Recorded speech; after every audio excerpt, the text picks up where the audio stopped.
the things that have been working continue to work. And it's been a theme here recently for financial markets. Winners have continued to win, and losing sides of trades or losing things continue to lose.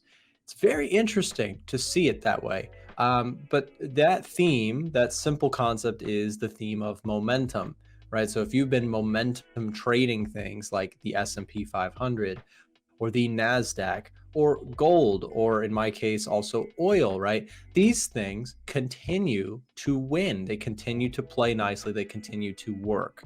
So right now, this momentum in gold, in stocks, in commodities has surprised me as it has surprised many others, meaning it's gone on longer than I thought it would. But this is why, at the end of the day, as a trend follower, I don't predict the ends of a trend, right? This is why this is a personal preference and style of trading. Not everyone does the same thing as me, and that is perfectly fine. There's not one way, one specific only way to trade profitably. But I don't like to cap my wins. And what I mean by that is I like to trail stops. I don't like to take profits, right? So many traders might have said, well, I'm going to buy here and I'm going to take profits here. And while that oftentimes, by the way, is the superior trading strategy, the trades that I'm ultimately looking for in my trading career are not quick moves from one range to another.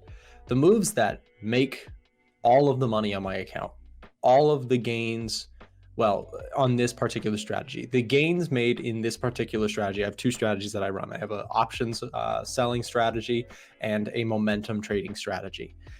And from the momentum side of my trading, which is admittedly the more exciting side that everybody wants to see on YouTube, that side of my trading, most of the wins come from a very small minority of positions.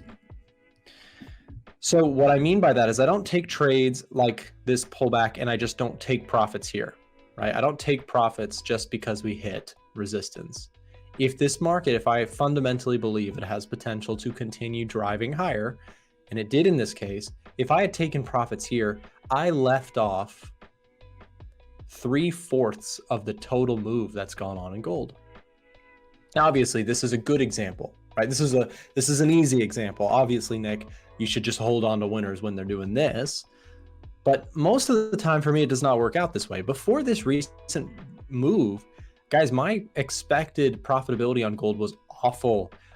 You guys might have heard, if you're like an everyday streamer, some of you guys might remember, Ivan and I have a conversation about gold and how I've been really struggling like to make profits out of gold recently because, you know, it had gone into this range bound market. But finally, the turn of this year, I mentioned I'm very much looking out for news of rate cuts. If that happens, I've got a snap B in gold. And that is what happened. We started to see the shift. We started to see the figures on the edge finder pointing bullish. And I switched into the bullish camp on the very same day that the edge finder did. I marked that day in the red vertical line. This is the day that the edge finder got bullish gold. I'm not making this up. I'm not, cherry picking. I will literally show you the edge finder's score indicator. You can look historically at the scoring of the edge finder and check this out. You cannot make this up. It is picture perfect. Here is the day. I said this yesterday, but I want to repeat it. This is the first day that the edge finder began printing bullish readings. We call a 5 or greater bullish on the edge finder.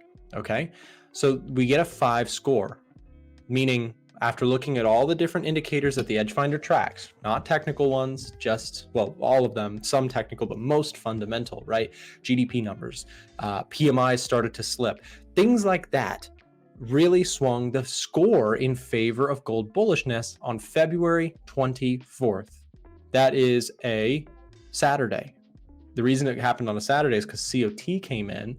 COT data comes in and it swung the score into a bullish camp. Big money went long gold. And from that day, marked in red, the gold market has had liftoff. And today, this patience is getting rewarded. We've been consolidating here, and I am going to be trailing stops further into profit here. Market analysis, free trading courses, edge finder data, and special offers. What do these things all have in common? They're all available for you right now inside of our free Discord. You can click the link down in the description below to join the free Discord today and get access to all of this and more. Stay up to date with all the latest trading information and A1 content. And if you want to upgrade to our Gold VIP Discord that features every single trade that Trader Nick and our other professional analysts take, you can find the links for that in the description as well. So don't wait, go check out the free Discord today. All right, we're coming in on the numbers here this morning. Final GDP numbers. Unlikely to do a huge amount of movement, but if there's a surprise, certainly could. So let's see what we have. Okay. Final GDP numbers should be coming in here. By the way, claims came out just about as expected. Final GDP was hotter than expected, 3.4 compared to 3.2. First glance, not great for gold, right? Not great for gold, not kind of good for stocks, I would say. If you want to keep earnings estimates high, GDP numbers being higher than expected, I would imagine would be pretty good for stocks. So we see NASDAQ, S&P, and Dow up. Gold just barely off of this. And the reason here for not a big reaction to this number is that GDP comes out in 3 waves. It comes out in the advanced, preliminary, and final.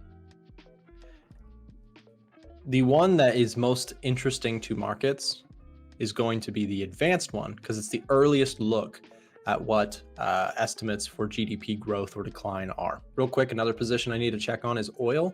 I went long oil. This has turned out to be a really nice trade, and I'm loving this here today that we're up another 1.2% on this. Let's check the positions.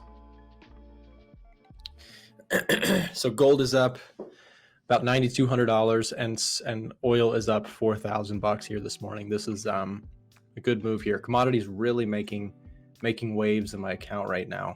I'm just curious, are you finding the same in your time frames and specific things that you watch, or not so much? Are you finding momentum working right now or not as much? Yeah, so for me, last week was really active, extremely active. I have seen a lot of trends on the 1-hour chart. Let me just show you an example. So EU had a large push, or sorry, EU had a large push up and then down. AU was a very similar story, large push up then down. EJ took a nice buy setup, took some profits as well in this uptrend right here. But now, beginning of this week, it has been mostly stagnant on this 1-hour chart. I was looking for a range bound entry here on the Aussie US dollar. By identifying this really flat range, I wanted to see price clearly reject this area. Unfortunately, the break into the area was just a little bit too big for me. But if it was a bit smaller, I definitely would have taken like a rejection here and then to go to the upside. So I'm seeing possibly start of some movement. Again, all of the pairs are showing a nice bearish impulse down. Some are better than the other ones, but if it retraces right now, then it's most likely going to continue to range for the rest of the week. So yeah, I would say we are kind of range bound. Yeah, fair enough. While you've got the screen, is there anything else on your watch list that stands out to you? Any other charts there that you're watching? So I am in a trade on the euro and US dollar. So from here, aiming for a 2-to-1, something like this. What I was seeing is basically this sort of a pattern with a nice descending channel and then a impulse to the downside and then clear bullish pressure. These patterns usually fail. They usually don't continue down. What they usually do is they reverse to the upside. So that's why I took a market buy on the close of this candle. For the other pairs, well, on EJ, I'm being a bit more patient. AU, possibly looking for a sell setup, but now it's starting to show some major buying pressure. So I think I'm going to leave it alone. AJ, looking a bit too corrective. Pound, definitely very flat. And then we have the final one for me, which is going to be the New Zealand and the Japanese yen. I was looking for a sell setup right now. It looks like it's not going to be happening. I did like this bearish leg down. So for me, the only one on the watch list right now is going to be the euro US dollar, possibly NJ. It can still create the bearish candle. It all depends on how this candle closes. If it does something like this, then it's game on. But as it stands right now, it's showing me a rejection of this lower area. So yeah, I'm sticking to the euro and US dollar, to be honest. Sure, fair enough. Awesome. Same question to you, Miko. Anything looking stand out to you today in terms of whether it be currencies, commodities, anything that you're watching? And you've got the pound pulled up. Just curious while you're on it, do you see the pound kind of like I do and Marco does, like a little choppy, a little range bound, or are we starting to see some momentum pick up on the pound? Yeah, I would agree. We did see some signs of momentum starting to come into the market last week. Of course, we had a lot of news, but we had a big push up, big push down. So it looked like things were starting to trend a little bit. But in the grand scheme of things, it is a little bit flat. It is quite flat. So it's a bit of both. Nice momentum last week, but in the grand scheme of things this year anyway, it's been quite choppy. I have been pretty bearish on the dollar pairs. I'm kind of looking to sell them. I'm actually in some shorts on Euro USD, so I'm going 1v1 with Marco at the moment right now. I've had some sells on Tuesday up there, which I'm holding. I'm looking to see potentially if I can get another short if it were to come a little bit higher, which is kind of where Marco's take profit is around this area here. So I'm looking to sell them. Pound USD, I was looking to sell, but Euro looked a little bit better, so I took that trade. Dollar, if it's going to sell off a little bit more, I'll look for some pullbacks for a retest of this support. I really like the level. Market's rejected a few times. If it can sell off a little bit more aggressively, then I'll look for some pullbacks.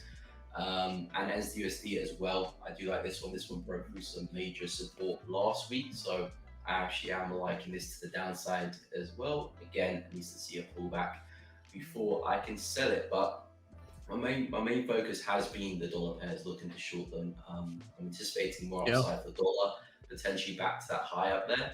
So that's kind of where I'm situated in the market right now. Mika, what's so interesting about your kind of analysis on the dollar is as weird as it is, right? Just from a quick high level fundamental view, all we heard from the Fed was basically rate cuts are still coming. They're not too worried about inflation. They're just as worried, if not more worried, about the economy and jobs struggling. So we heard from the Fed like, oh, we're going to cut rates, which even on a basic fundamentalist for new people to fundamentals to people who like that's a pretty bearish thing for a currency usually is rate cuts. That being said, why the heck does the dollar keep going up? Well, it's confusing at first, but then you understand the dollar index is based on its peers, right? It's looking at the euro as you've just broken down for us. Like you pulled up the euro, you pulled up, the pound. And when we look at those, they're weaker. Why are they weaker? It's because those central banks are talking about cutting rates even more aggressively. So it's kind of right now we're seeing some potential dollar strength, and you're seeing it form in the price action, and I'm seeing it as well in the fundamentals, is what we're kind of getting a picture of is the dollar is the best of the worst case scenarios for currencies right now. So it's kind of a weird one, but perhaps we do see some momentum pick up on the dollar. And I think if you switch over to your daily chart, I think you were just making this point, but looks like we could be headed to test that. Yeah, you've got it drawn right around that 104.5 level. Looks like we could be headed to test there. What would you be looking for? Or I guess in that case, you're trading it on its way up to that point. At that point, would you be looking for it to try and break out? Or would you take profits? How would you manage your dollar positions if the dollar does continue to push up to that level? So yeah, I'll be looking to trail stops. I'm looking to trail stops this year. Normally I would have my target up there. So when it gets down, I'll be taking profit. And of course for euro dollar, if it was to get down here, I'll be taking profit. But I'm just gonna look to see how far this trade can move. As long as DXY doesn't do anything drastic and we kind of stay within this uptrend over here, I'm just looking for buying opportunities and I'm expecting it to get to the high we just talked about. So I'll be looking to see if I can add positions to my euro trade, potentially short Aussie dollar if it can continue down a little bit more and look for pullbacks. But if it does get there, if dollar does get there, then I'm kind of just folding my hands, see what price does next. I'm not necessarily bearish. I'm not necessarily still bullish. I'm kind of waiting for more price action and then I'll form a bias at some later date. But yeah, I'm expecting price to get there. Friday. And Friday we have kind of a banger as well. Core PCE and Jerome Powell speaking at 11:30. Both of those will be pretty market moving. Chandler says, I'm trying to be mysterious. We need Frank to go alone. He would be too much for you guys. You couldn't handle him. A solo Frank stream would just blow up the world.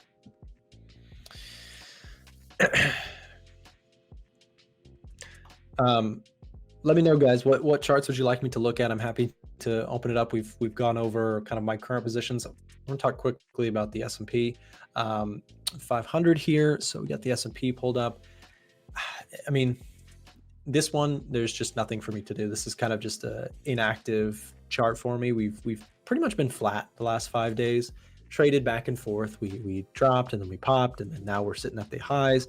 I wouldn't mind being a buyer on the S&P if you get a pullback, but we have not quite seen that. And I've also mentioned that where I'm more interested, somebody said US 30, let's look at the Dow. So the Dow is one that I'm a little bit more interested in. The issue is that my setup has kind of left me in the dust. So you can see I had this marked up for a possible retest buy. If we were going to see a pullback, I was interested in that 50% retracement, and then looking for that push off of it. Well, we got the push, but it wasn't at the level that I was looking for. So I missed this trade. Would have been nice, but it happens. So Dow keeps pushing. If this does kind of pull back, I'm still interested, right? So if we can get a little bit of sell-off in the indices, I might be watching that. Somebody said NASDAQ as well. Let's take a quick look at NAS. Here's NAS on the daily chart. We're holding, it's just so impressive how resilient the indices are right now. You can see even in a choppy stuff, like we're still holding key levels so tight.